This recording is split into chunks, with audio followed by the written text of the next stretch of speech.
Good morning student. आज मैं आपके लिए नया वीडियो लेके आया हूँ। जहाँ से हम लोगों ने छोड़ा था उसके आगे आज जो हम लोग टॉपिक करेंगे वो यूक्लिड डिवीजन लेमा। यूक्लिड्स के बारे में तो मैंने आपको पिछले वीडियो में ही बता दिया था। आज जो हम लोग दो टॉपिक करेंगे, एक करेंगे डिवीज़न और दूसरा जो हमें वो करेंगे लेमा, यूक्लिड डिवीजन लेमा। चलिए सबसे पहले हम लोग डिविजिबिलिटी ऑफ इंटीजर्स करते हैं। यानी डिविजिबिलिटी ऑफ इंटीजर्स हम लोग बचपन से ही करते आ रहे हैं। आप लोग पिछली क्लासेस में बहुत सालों से आप करते आ रहे हैं डिवीजन, लॉन्ग डिवीजन मेथड से। तो यहाँ पे देखिए 47 है, उसको मैंने 6 से डिवाइड किया तो जो हमारा क्वोशंट है वो 7 और रिमाइंडर है जो 5 आया है। यहाँ जो 6 है उसको हम लोग बोलेंगे डिवाइजर और उसको मैंने b से रिप्रेजेंट किया है। b से इसलिए क्योंकि आगे हमको यूक्लिड डिवीजन लेमा पढ़ना है, वहाँ पे ये जरूरत पड़ेगा। 47 जो है वो है हमारा डिविडेंड और उसको मैंने a से रिप्रेजेंट किया है। जो 7 है वो है हमारा कोसेंट और उसको मैंने q से रिप्रेजेंट किया है। और जो 5 है वो है हमारा रिमाइंडर और उसको मैंने r से रिप्रेजेंट किया है। और ये dividend is equal to divisor into quotients plus remainder, ये भी आप लोग जानते होंगे। यानी कि डिविडेंड यानी यहाँ पे 47 इज इक्वल टू डिवाइजर यानी 6 इंटू क्वोशंट यानी 7 यानी 6 इंटू 7 42 प्लस रिमाइंडर 5 यानी 47। लेफ्ट हैंड साइड और राइट हैंड साइड इक्वल होंगे। तो जो मैंने यहाँ पे डिविडेंड को a लिखा है, डिवाइजर को b लिखा है, क्वोशंट्स को q लिखा है, रिमाइंडर को मैंने r रिप्रेजेंट किया है, उसीलिए ऐसे भी तो मैं इसको लिख सकता हूँ a is equal to B Q plus R. ये चीज़ आप लोग ध्यान में रखिएगा, a is equal to B Q plus R, क्योंकि यूक्लिड डिवीजन लेमा जब हम आगे करेंगे तो उसमें जरूरत पड़ेगी।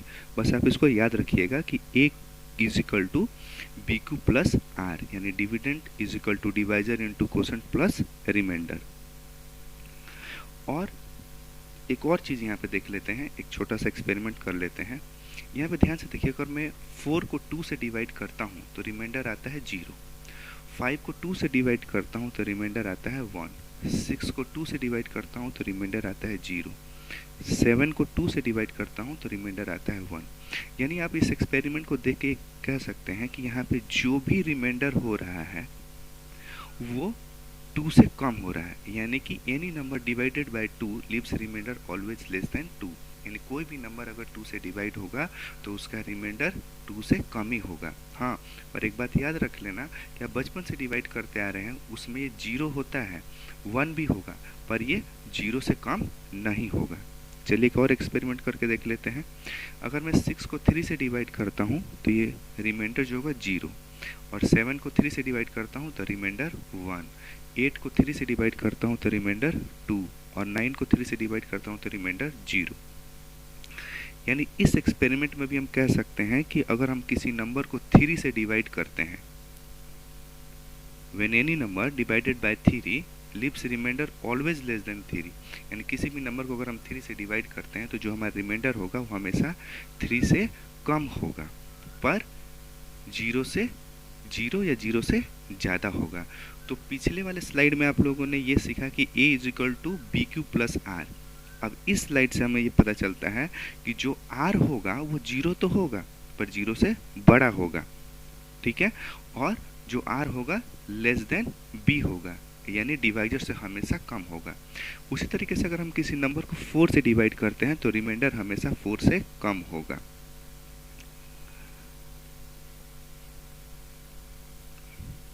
अब कंक्लूजन हमारा क्या निकला है, पिछले जो 2 स्लाइड हमने देखी उसमें से हमारा 2 कंक्लूजन निकलता है।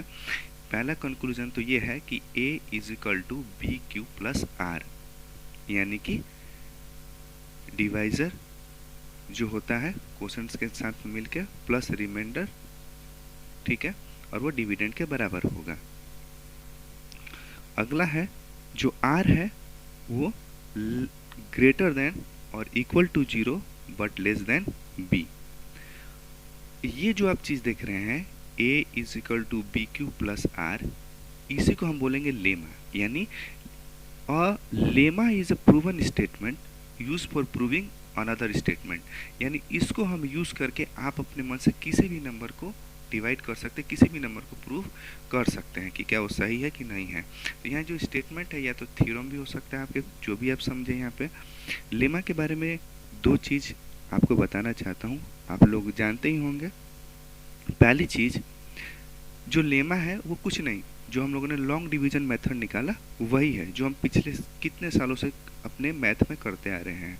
और दूसरा चीज़ जो होगा, जो लेमा है वो पॉजिटिव इंटीजर्स के लिए स्टार्ट किया था, मगर आज के दिन में ये किसी भी इंटीजर्स के लिए अलाउड है, यानी किसी भी इंटीजर पे हम इसको यूज़ कर सकते हैं, एक्सेप्ट जो बी होना चाहिए वो 0 नहीं होना चाहिए। अब हमारा टॉपिक है Euclid division lemma. Euclid division lemma कहता है कि कोई भी अगर आपके पास गिवन पॉजिटिव इंटीजर्स है ए एंड बी, यानी given positive integers A and B, यहाँ पे जो ए है वो बी से बड़ा है। और मैंने आपको फर्स्ट स्लाइड में ही आपको बताया था कि मैंने क्यों ए और बी यूज़ किया था। और जो उनके दो इंटीजर्स क्यू और आर है वो किस इक्वेशंस को सेटिस्फाई करेंगे, A is equal to B Q plus R. और जो आर होना चाहिए वो 0 हो सकता है पर 0 से बड़ा होना चाहिए, और बी से हमेशा छोटा होना चाहिए। यही है हमारा यूक्लिड्स डिवीजन लेमा। चलिए कुछ क्वेश्चंस कर लेते हैं यूक्लिड डिवीजन लेमा के ऊपर बेस्ड में। यहाँ पे लिखा है so that every positive even integers, यहाँ पे गौर करने वाली बात है, even integer is a form, किसके फॉर्म में होना चाहिए, 2q के, and every positive odd integer वो किसके फॉर्म में होना चाहिए, 2q प्लस 1 के। और जो q है यहाँ पे क्या है, एक इंटीजर है।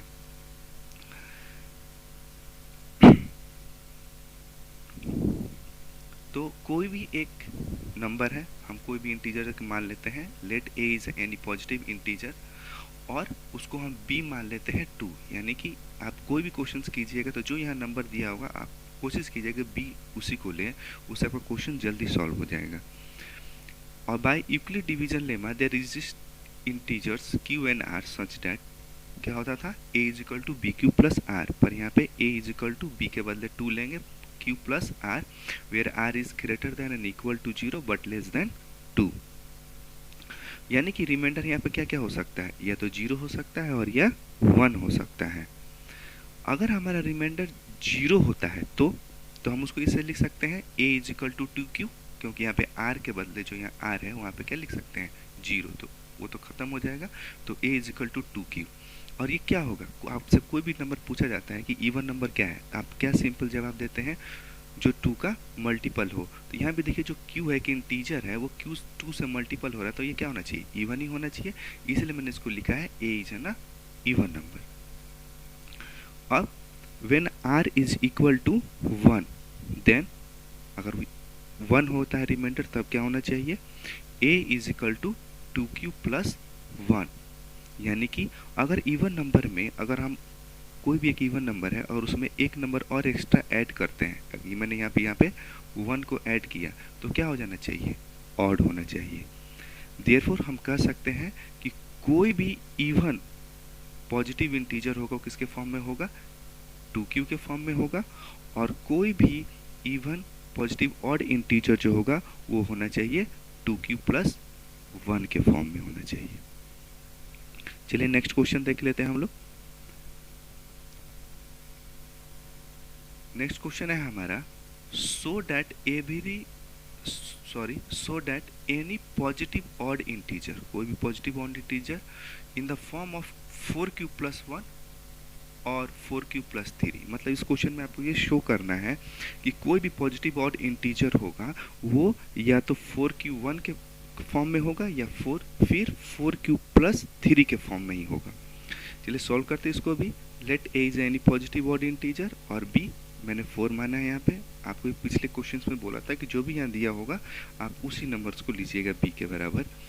Then by Euclid division lemma there exist integers q and r such that a is equal to 4q plus r, और where r is greater than equal to 0 but less than 4। यानी जो reminder होना चाहिए क्या होना चाहिए, 0 हो सकता है, 1 हो सकता है, 2 हो सकता है और 3 हो सकता है।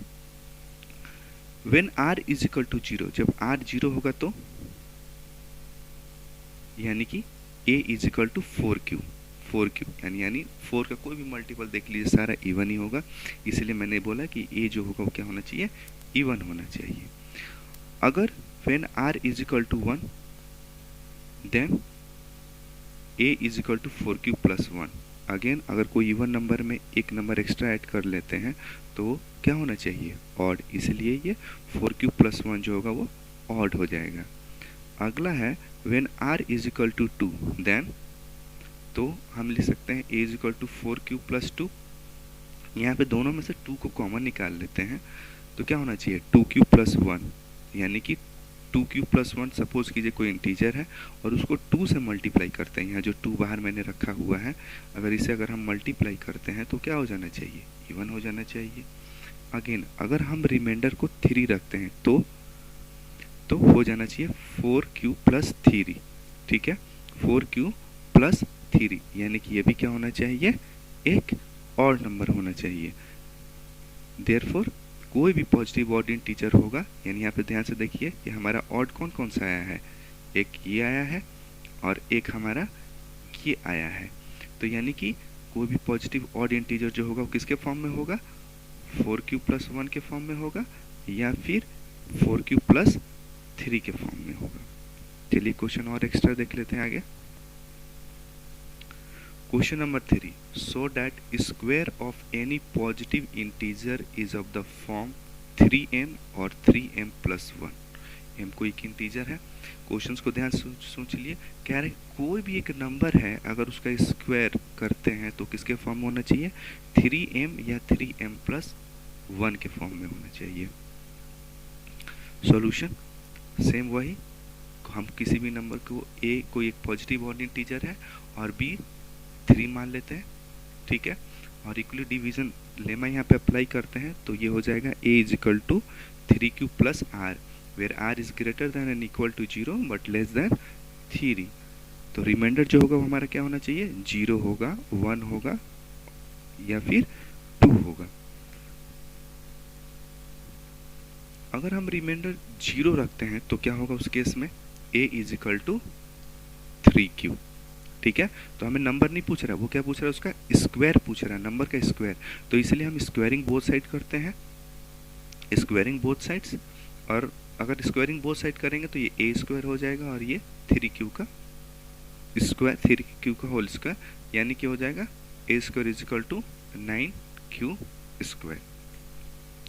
यहाँ से मैं 3 को ऐसे भी तो लिख सकता हूँ, 3 मैंने यहाँ से बाहर निकाल दिया है, 3q स्क्वायर, और ये जो 3q स्क्वायर है हम इसको कोई इंटीजर मान लेते हैं और इसको मैं m रिप्रेजेंट कर देता हूँ। तो यानी ये 3 जो बाहर था वो 3 और 3q स्क्वायर जो था उसको मैंने कोई एक इंटीजर मान लिया, उसको मैंने m लिख दिया, ठीक है। तो हम लिख सकते हैं m is equal to 3q square, यानी जो a स्क्वायर वो किसके फॉर्म में आ गया, 3m के, जो यहाँ पे लिखा उस शेप में फॉर्म करना, उस चीज में हमको प्रूव करना था। When r is equal to 1, जब हम 1 रखते हैं तो क्या होता है, a is equal to 3q plus 1। फिर अगेन इसको स्क्वायरिंग करते हैं, स्क्वायरिंग बोथ साइड्स, और a square is equal to 3q plus 1 का होल स्क्वायर। इसको ओपन करते हैं a प्लस b के होल स्क्वायर के फॉर्म में, तो इस फॉर्म में आ जाएगा ये। और फिर ये जो दो नंबर है, ये 9q स्क्वायर प्लस 6q, इसमें से मैंने 3 को कॉमन बाहर निकाल दिया है तो इस फॉर्म में आ जाएगा। अगेन यहाँ पे जो 3q स्क्वायर प्लस 2q है उसके बदले मैंने m रख लिया, यानी 3m प्लस जो बाहर था 1।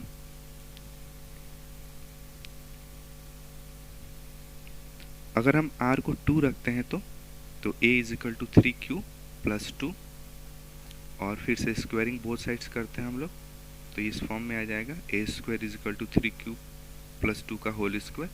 इसके भी स्क्वायरिंग करने के बाद इस फॉर्म में आएगा, और जो यहाँ 4 है उसको हम तोड़ के 3 प्लस 1 करते हैं, 2 पार्ट्स में रिप्रेजेंट करते हैं। अब जो आपके पास ये है 9q square plus 12q plus 3, इसको इसमें से हम 3 कॉमन बाहर निकाल लेते हैं, यानी कॉमन बाहर निकालेंगे तो आ जाएगा 3q square plus 4q plus 1, और ये जो अपन बाहर था वो बाहर ही रहेगा। और ये जो ब्रैकेट के अंदर है इसको हम m मान लेते हैं, यानी a square is equal to 3m plus 1 यही आपको शो करना था कि किसी भी नंबर का जो हम लोग स्क्वायर कर रहे हैं वो किसके फॉर्म में होना चाहिए, या तो 3m या 3m प्लस 1 के फॉर्म में होना चाहिए। बच्चों आपके लिए कुछ होमवर्क है, आप इस क्वेश्चंस को कीजिए, बहुत इंपॉर्टेंट क्वेश्चंस हैं। अगर आपसे नहीं बनता है तो आप मुझको बता दीजिएगा। अगर आपके पास कुछ एक्स्ट्रा क्वेश्चंस भी हैं तो वो भी मेरे को भेज दीजिएगा, मैं आपको सॉल्व करके भेज दूंगा। Thank you.